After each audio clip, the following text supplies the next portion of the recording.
Bismillahirrahmanirrahim. Dengan menyebut nama Allah yang Maha Pengasih lagi Maha Penyayang. Segala puji bagi Allah Subhanahu wa taala, Tuhan yang mengatur semesta alam. Semoga keselamatan, rahmatan dari Allah dan keselamatannya terkunjung di pangkuan baginda Rasul sallallahu alaihi wasallam. Masih semangat?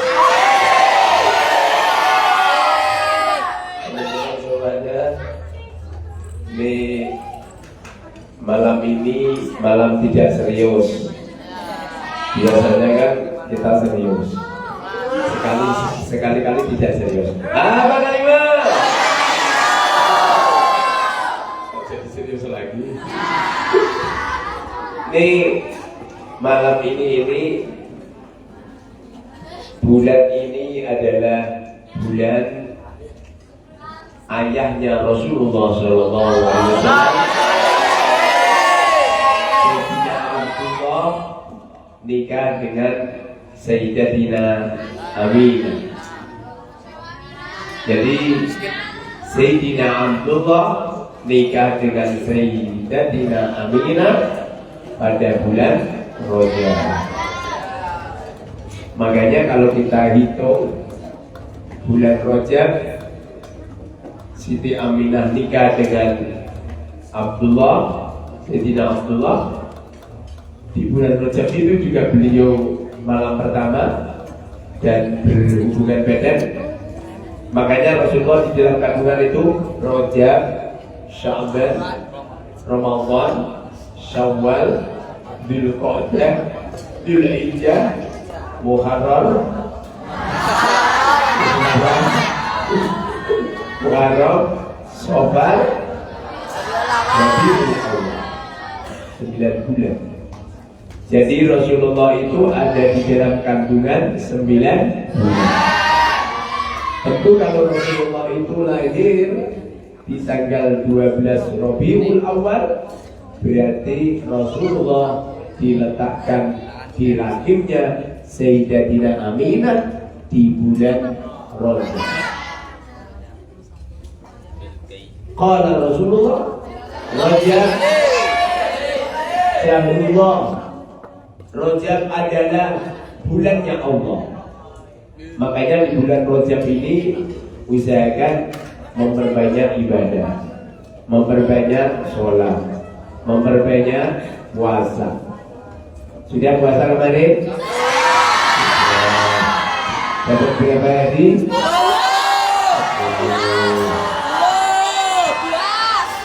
Jangan-jangan puasanya untuk Ramadan.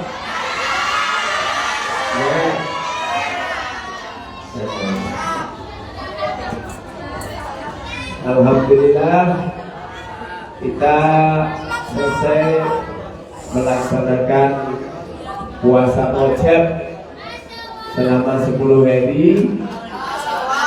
Malam ini malam hari raya Rajab. Sekaligus malam ini malam pernikahan saya. Jadi saya dulu nikah pada tanggal 11 Rajab, sekaligus dijadikan malam hari raya Rajab untuk santri-santri Al-Mubarak. Jadi kalau tanggal 11 Rajab, insya Allah mulai hari ini dan tahun-tahun yang akan datang sebagai perayaan malam pernikahan saya. Cuma syaratnya tidak boleh memberi hadiah apapun bentuknya kecuali doa. Teman-teman semuanya yang dimuliakan oleh Allah, bulan Rajab itu bulan mulia, bulan yang dimuliakan oleh Allah. Ada 4 bulan di mana bulan ini adalah bulan Syahrul Hurum, bulan mulia. Bulan mulia ada berapa? Yang 3 kumpul, yang satu tidak kumpul. Yang tiga kumpul, yang satu tidak kumpul. Yang kumpul itu Dzulqa'dah, Dzulhijjah, Muharram. Ini tiga adalah kumpul. Sedangkan yang satu tidak kumpul, yaitu Rajab. Di mana di 4 bulan ini hukumnya haram perang, nggak boleh. Karena di bulan ini adalah bulan yang dimuliakan oleh Allah, sehingga semua orang Islam yang perang di bulan ini dia haramkan untuk perang, kecuali perangnya nanti-nanti di atas ranjang. Seperti ini saya perang juga di bulan Rajab, malam berkaulah. Alhamdulillah sudah berapa? 24 tahun? Apa 23? 23 benar? Yang benar, sebabnya beda itu. Hah? 22? Itu masainya. Masai sama istrinya beda. Alhamdulillah sekitar 23 tahun saya bersama dengan si cantik.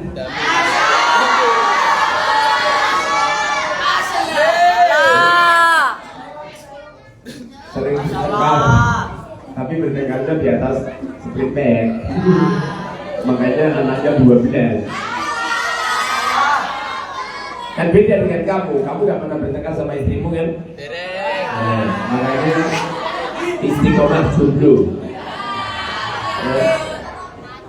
Teman-teman yang dimuliakan oleh Allah Subhanahu wa Ta'ala, sebelum malam ini adalah malam pernikahan. Ada?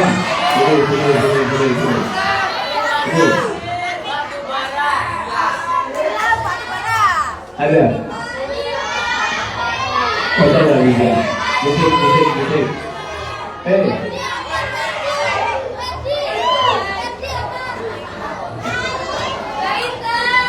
Ada yang bisa?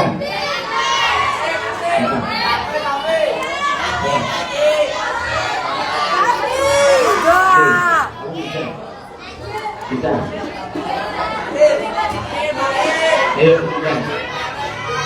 Sabir. Suara saya yang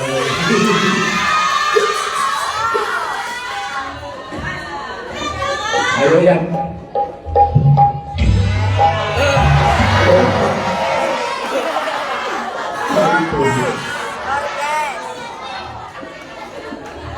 malah patuh lah.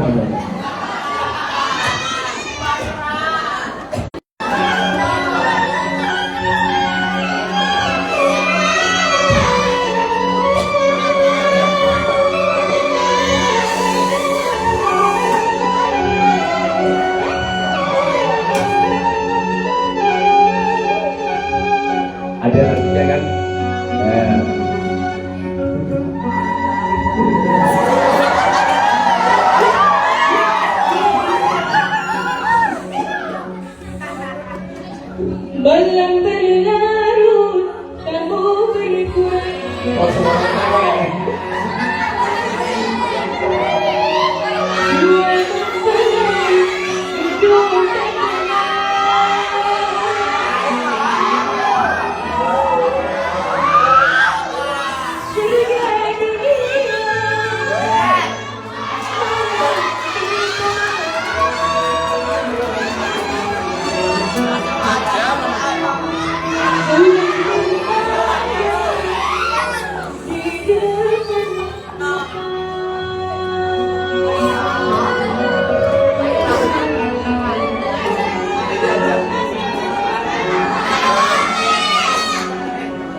Ya, inilah pengantinnya.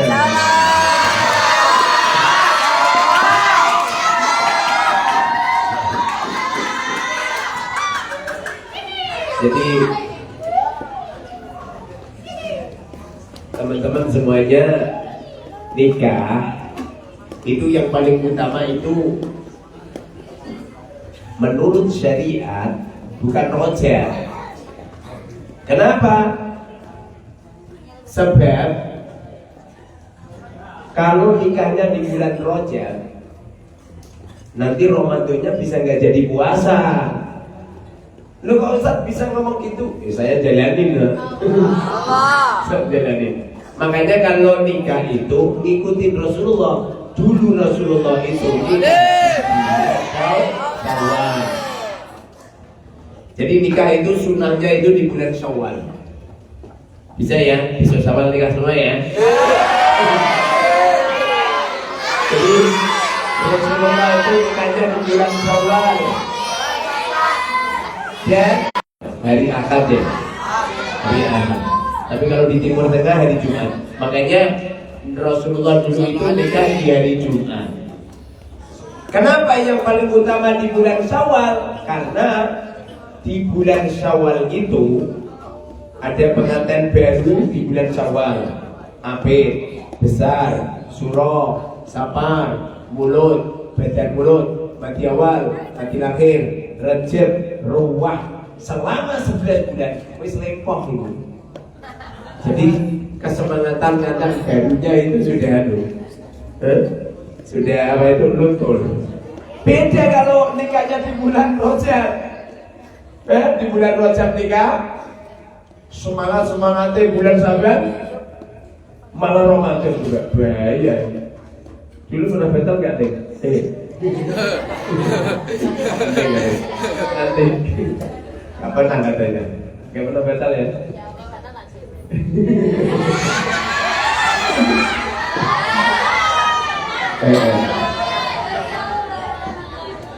Biar yang tua-tua itu loh, biar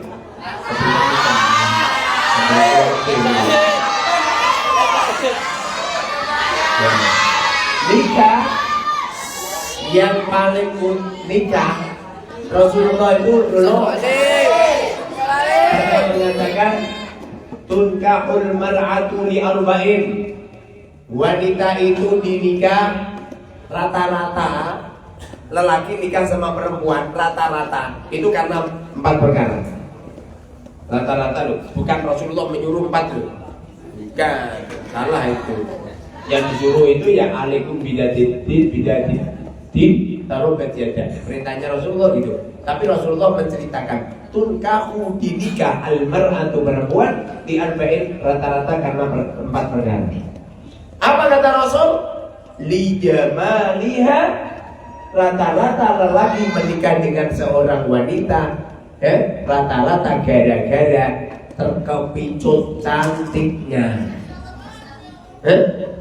Padahal cantik ini kalau tidak disertai dengan akhlak yang mulia maka bahaya. Makanya Rasulullah pernah mengatakan, takutlah kamu semua dengan seorang wanita yang cantik tapi akhlaknya jelek. Perempuan yang cantik berketurunan kedua orang tua yang jelek. Kenapa? Nanti cantiknya perempuan ini jadikan hati kamu sakit. Gara-gara apa? Gara-gara akhlaknya akan niru sama bapak ibunya. Makanya kalau kamu nikah dengan seorang wanita yang karena cantiknya, caranya jangan terpesona dengan cantiknya, lihat ayah ibunya. Paham? Lihat ayah ibunya. Kalau ayah ibunya jelek, jangan. Jangan. Saya jelek apa Lijamaliha. Nomor 2, limaliha, karena hartanya. Kadang-kadang lelaki ini, dengerin. Lelaki ini nikah dengan seorang wanita itu gara-gara hartanya. Makanya kamu yang gak laku-laku nikah, ini kan udah tua-tua ini, gak laku-laku nikah ini.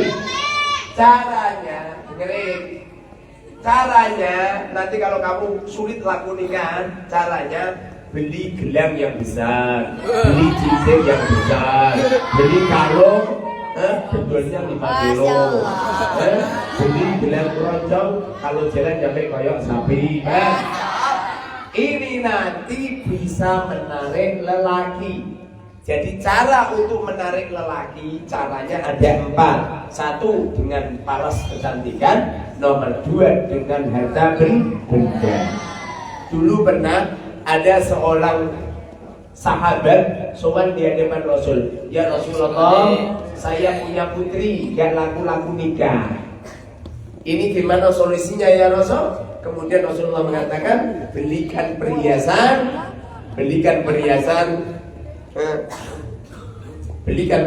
untuk organ tubuhnya. Jadi apa itu disuruh menempelin perhiasan. Kenapa seperti itu? Sebab Nanti kalau perempuan ini sudah memakai gelang besar, kalung besar, cincin besar, wah mereka cincin semua, ya kan? Kalau jalan apa itu emas-emasan yang ada di kakinya sampai seperti sapi, ya? Ini nanti lelaki-lelaki yang banyak utang mesti terpesona. Wah, gaduh ini jenisnya ini bisa bayar utang saya, gitu. Makanya nanti kalau kamu sulit laku nikah, kamu udah nggak cantik, nggak laku nikah, di sana caranya bagaimana? Caranya ada beberapa lelaki nikah sama perempuan gara-gara hartanya. Nomor 3, wali hasabiha, keturunan. Banyak lelaki menikahi sama perempuan itu gara-gara nasabnya. Karena putra seorang ulama, karena putra seorang umaro, karena putranya orang-orang baik, karena putranya orang-orang pembesar. Makanya dia terpesona. Paham? Nomor 4, walijiniha, karena agamanya, karena akhlaknya, karena budi pekertinya, karena omongannya yang baik, karena keilmuannya yang baik. Rasulullah mengatakan,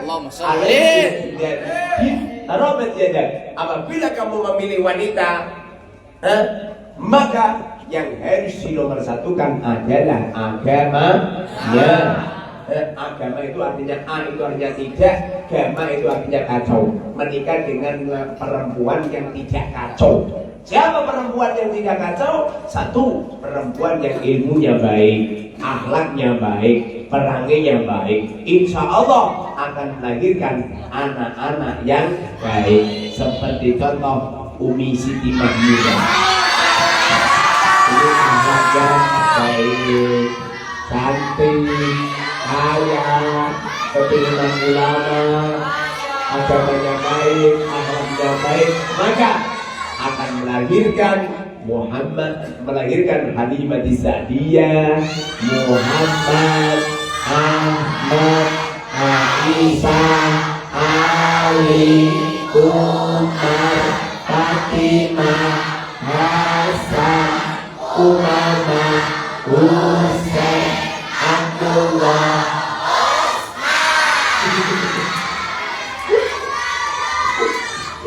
Hampir lupa ya. Akan melahirkan putra putri yang soleh.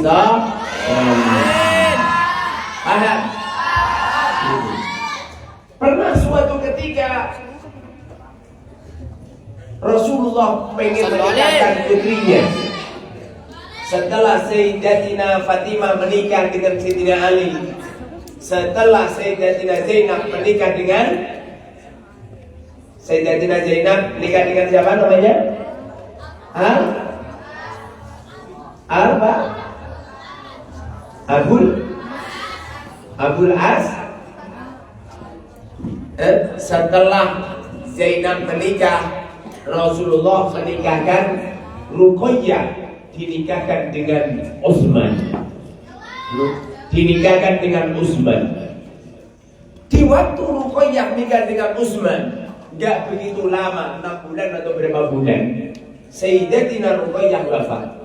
Kemudian adiknya Ruqayyah namanya siapa? Ummu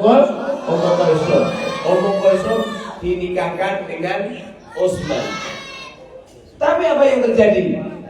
Ummu Kulsum juga wafat lagi.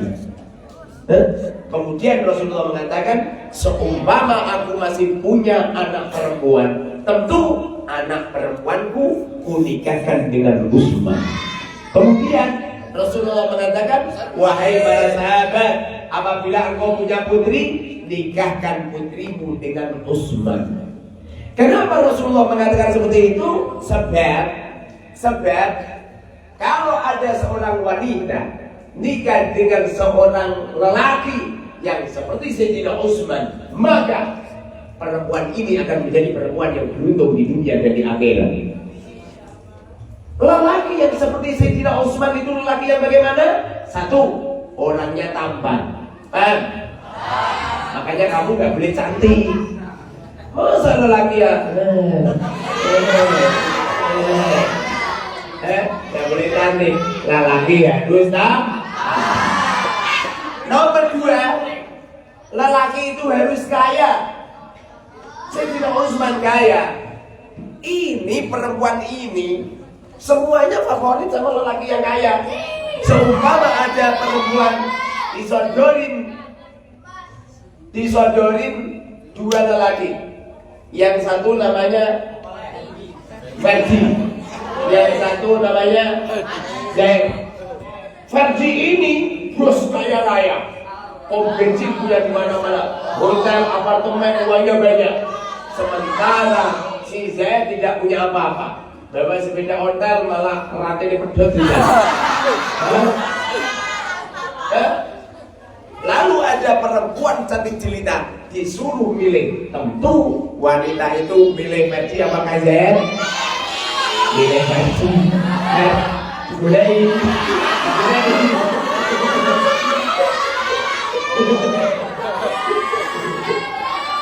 Ferdi lagi budikan.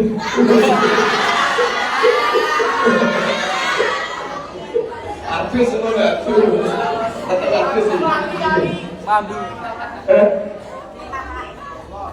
Sayyidina Utsman itu kecuali tampan, dia kaya raya, dan Sayyidina Utsman alim. Makanya kalau nikah kamu harus alim, jangan tidak alim. Dan Sayyidina Utsman dermawan. Makanya kamu kalau nikah dengan seorang lelaki, cari lelaki yang tampan, yang kaya, yang alim, yang dermawan, yang punya akhlak yang mulia, yang perhatian sama istri. Dan masih kurang satu katanya si cantik. Yang setia. Yang setia. Artinya setia itu tidak mempoligamikan kamu. Kamu senang diracun apa dimadu?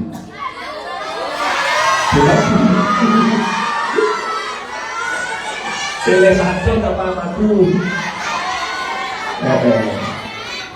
Ya. Selanjutnya sambutan dari si cantik. Semoga dengan sambutannya memberikan pencerahan untuk kita semua.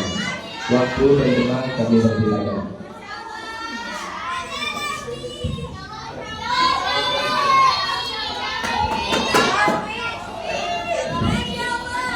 Assalamualaikum warahmatullahi wabarakatuh.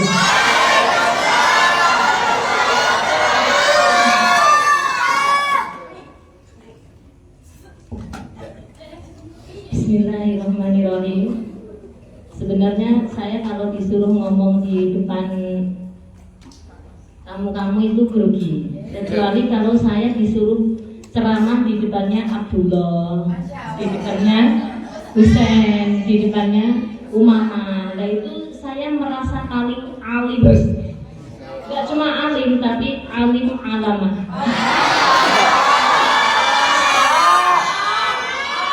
Tapi kalau di depan kamu-kamu saya grogi karena apa? Karena keterbatasan ilmu saya, keterbatasan pengetahuan saya.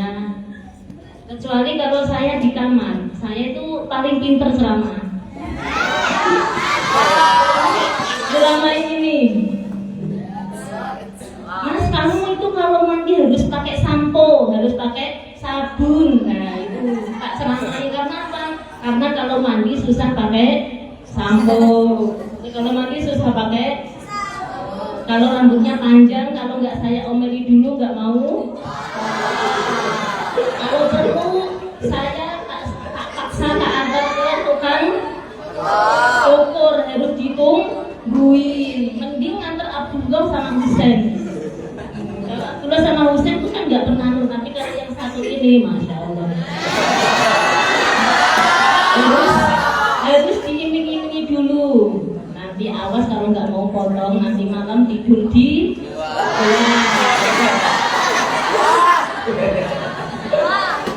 rumah bedal kuburan.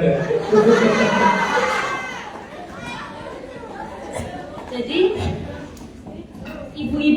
kalau kamu jadi ibu itu harus cerewet. Saya tak menasihati para ibu-ibu ya, karena saya itu emak, jadi saya mau menasihati calon emak-emak. Jadi ada kalanya nanti kalau kamu jadi emak itu ada kalanya harus tahu kapan waktunya diem, kapan waktunya cerewet.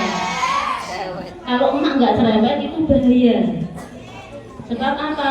Kalau emak-emak nanti kalau kamu jadi emak-emak nggak cerewet, sekolahan, emak-emak kalau nggak cerewet, sekolahan itu jam 7 belum ada muridnya, betul apa enggak? Itu juga kata suami saya loh ya, enggak suaminya tetangga. Ini Kang, kata suami saya, kalau kamu ingin cepet kaya, itu istri kamu harus cerewet. Iya, ya kan?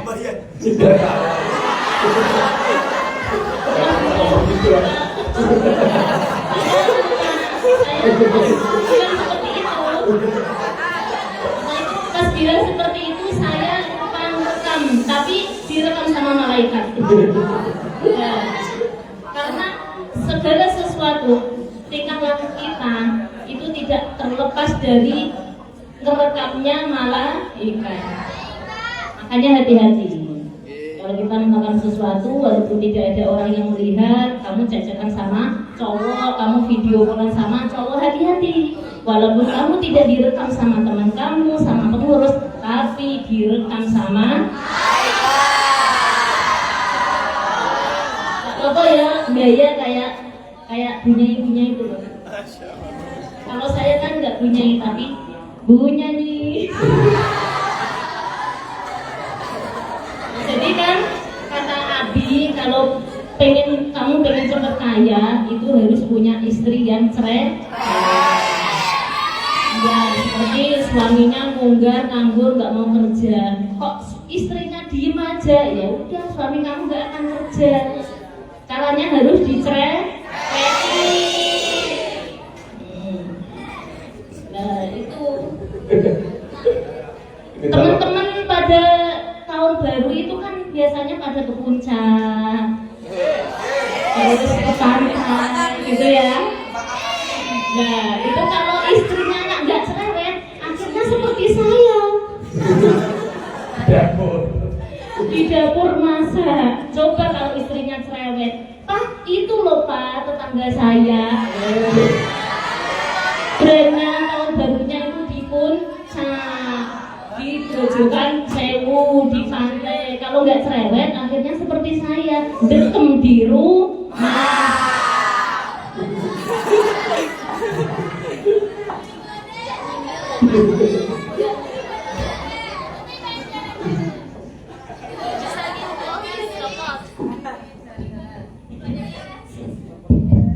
Kalau boten nyindir loh ya.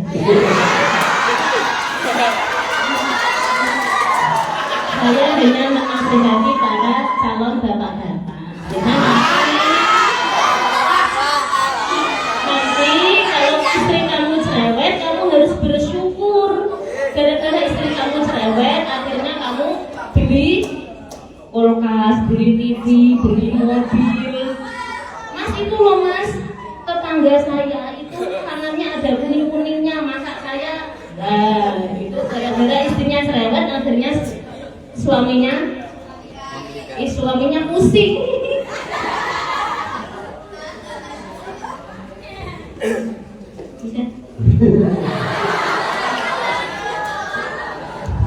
Udah paham mama yang cerewet?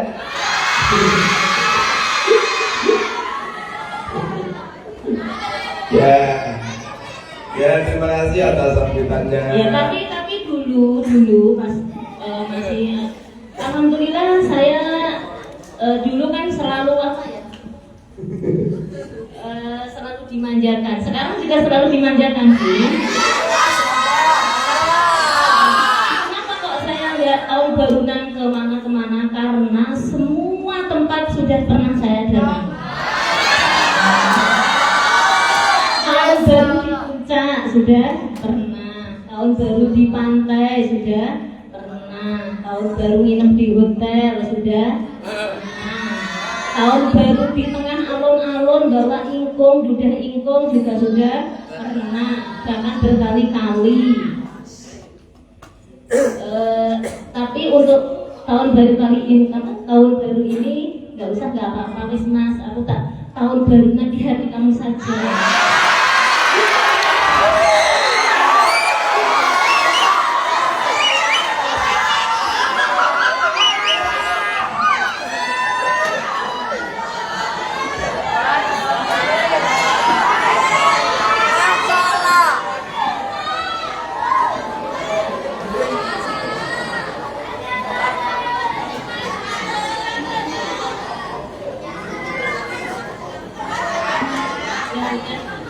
Dari saya sekian, nanti kalau saya terus-teruskan nanti pada baper,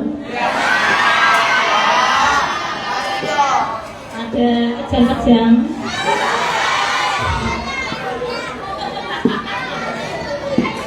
Nanti malah pengen kawin-kawin. Gak tahu barunya di puncak.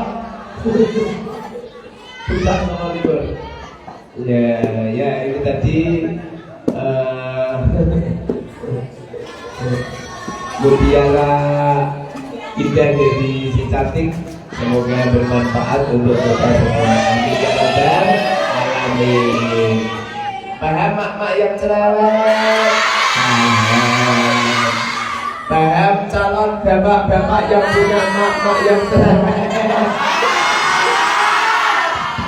Jadi majlis kita tidak majlis yang serius, majlis yang makan-makan aja lah. Jadi ada jagung ya, ada jagung nanti di apa? Dibakar nanti. Kalau masih lapar. Untuk besok nyampe Ramadan tidak perlu puasa. Bagi yang tidak puasa, kalau pengen yang puasa ya puasa monggo, tapi tidak boleh mengganggu ngaji. Kalau mengganggu ngaji dibatalkan. Untuk calon bapak-bapak yang sudah bawa piring, lapar ini. Nggak usah pakai piring, sudah ada piringnya. Sudah ada piring semua, ya cukup. Tapi makannya di sini aja. Nanti makannya di sini. Makannya di sini. Wah, nanti kotor nanti. Nanti kotor kan? Syaratnya tidak boleh jatuh. Sekali menjatuhkan kupo satu saja.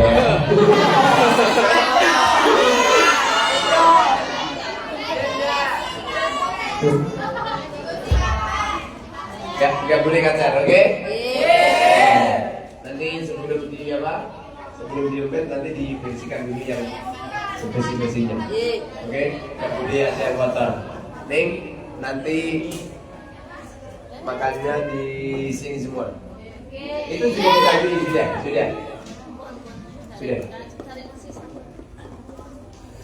Oh, tinggal mengajar, yuk.